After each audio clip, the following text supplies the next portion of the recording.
ఆంధ్రప్రదేశ్ రాజధానిగా అమరావతికి పూర్తిస్థాయి చట్టబద్ధత కల్పించే దిశగా కీలక అడుగు పడింది.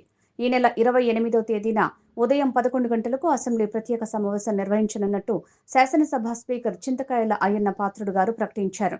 అమరావతిని రాజధానిగా గుర్తించాలనే అంశంపై ఇప్పటివరకు చట్టపరమైన స్పష్టత లేదని, ఆ లోటును భర్తీ చేసేందుకే ఈ సమావేశాన్ని ఏర్పాటు చేస్తున్నట్టు ఆయన వెల్లడించారు.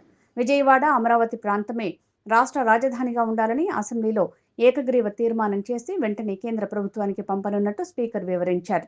కేంద్ర ప్రభుత్వం కూడా అమరావతిని రాజధానిగా ఆమోదించిందని, అయితే పార్లమెంట్లో బిల్లు పాస్ కావాల్సి ఉందని అయ్యన్న పాత్రుడు పేర్కొన్నారు. ఈ నెల 4వ తేదీ వరకు పార్లమెంట్ సమావేశాలు ఉన్నందున రాష్ట్ర అసెంబ్లీ చేసే తీర్మానాన్ని వెంటనే పార్లమెంటులో ప్రవేశపెట్టి చట్టం చేయించేలా నిర్ణయం తీసుకున్నట్లు ఆయన తెలిపారు. ఈ చట్టం పూర్తయితే రాజధాని విషయంలో కొందరు చేస్తున్న విమర్శలకు శాశ్వతంగా తెరపడుతుందని స్పీకర్ స్పష్టం చేశారు. రోజు ఉంటుంది అసెంబ్లీ.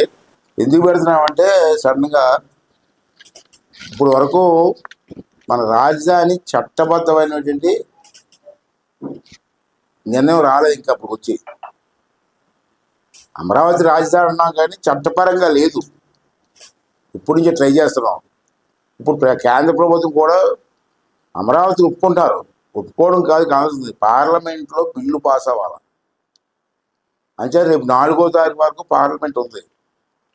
ఇప్పుడు ప్రధానమంత్రి గారు అంత కూర్చొని మాట్లాడుకొని చట్టబద్ధం చేద్దాం, డిలే చేయడం ఎందుకు అని చెప్పి నిర్ణయం తీసుకున్నారు. అంటే మాకు ఫోన్ వచ్చింది 2 రోజుల క్రితం. అసెంబ్లీలో తీర్మానం చేసి విజయవాడలో అమరావతి రాజధానిగా ఉండాలని చెప్పి అసెంబ్లీలో ఒక తీర్మానం చేసి పంపించుకున్నారు. ఇమీడియట్గా 4వ తారీఖునేమో పార్లమెంట్లో పెట్టి దాన్ని చట్టం చేస్తారు. అంటే రేపు 28 అసెంబ్లీ పెట్టాను. 28 అసెంబ్లీ ఉదయం 11 గంటలు స్టార్ట్ అవుతుంది, సాయంత్రం వరకు జరుగుతుంది. ఆ టైంలో అమరావతి రాజధాని కావాలని చెప్పి చర్చ జరుగుతుంది. చర్చ జరిగి అందరం కలిసి ఏకగ్రీవంగా తీర్మానం చేయమని చెప్పి కోరుతాను నేను. అప్పుడు అందరం కలిసి తీర్మానం చేస్తారు. తీర్మానం చేస్తే తీర్మానం కాపీని నేను పార్లమెంట్ పంపిస్తాను. పార్లమెంట్లో మళ్ళీ 4వ తారీఖు పార్లమెంట్లో పెడతారు.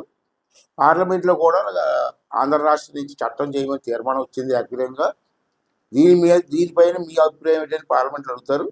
పార్లమెంట్లో కూడా అందరూ కూడా మనకే మెజారిటీ ఉంది కాబట్టి అందరూ ఆమోదిస్తారు. అది చట్టపరం అయిపోతుంది. కొంతమంది సైకోల్ లాంటి మాట్లాడడానికి అవకాశం ఉండదు. చట్టం లేదు, చట్టపరం లేదు, రాజధాని ఎలాగంటారని కొంతమంది మాట్లాడతారు మధ్యని. ఆ చట్టం అయిపోతే వాళ్ళు కూడా